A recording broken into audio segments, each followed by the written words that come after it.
This morning I was thinking, or maybe it was last night, I was thinking maybe I should just cut all the rafter tails or the rafter extensions in the wood shop. So I brought our template in, which we always mark with an X. So must be already taken that one out. I think I have enough cut already. I have one extra right here that I have marked but not cut. I don't think I need this one. I think this will be the last one I need. So I marked the angle on my table saw, or not table saw, radial arm saw. And I've been carefully, this way I can cut nice square edges here. And then with my guide there, I can mark these. The other thing we're doing different now, the first few I didn't do this, is pre-drill them. So it seems like it's maybe one extra step, but this way you don't get any cracking. It's actually easier because when you're holding it up in the air, you can get the nail in and get it started right away. You don't have to pound on it before you get it ready to start. So that's another change. I should have started doing that right off the bat. If we were putting screws in, we would have pre-drilled anyways. So why not with nails? I often do this at times, and I honestly don't know why I didn't think about doing it, because most of this hemlock is really dry. The drier it is, the more likely it will be to crack, so pre-drilling is more and more important as it dries. And honestly, it's faster this way and better. Okay, so I have some 1x4s I need to prep. I have the 2x4s. I think I have all the 2x6s.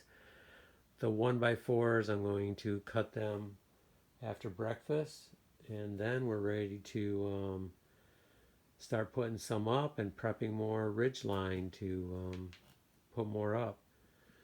I want to finish off this stage, and then we'll be moving on to the next stage.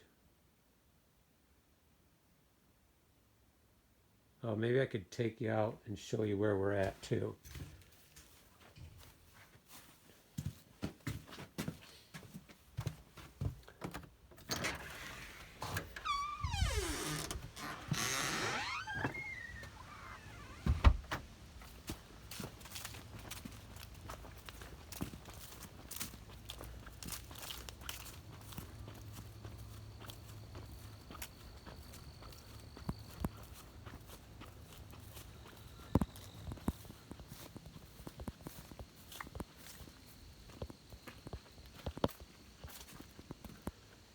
So here's the stack ready to go.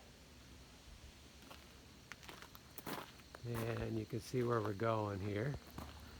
Now it's crooked yet. If you look at that facer board, it's crooked.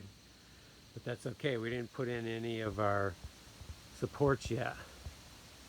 So that'll be exciting to do that, because then we're gonna have to make sure everything's straight at that point. So I've decided I'm going to take one more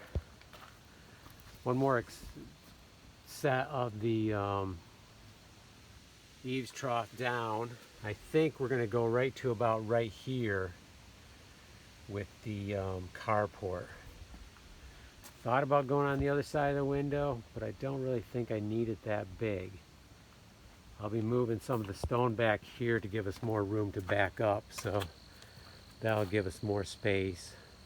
This has to go over about 3 or 4 feet. This, you can't see it there, but there's a small stone wall in there. Okay, oh, I also finished off the edge over here.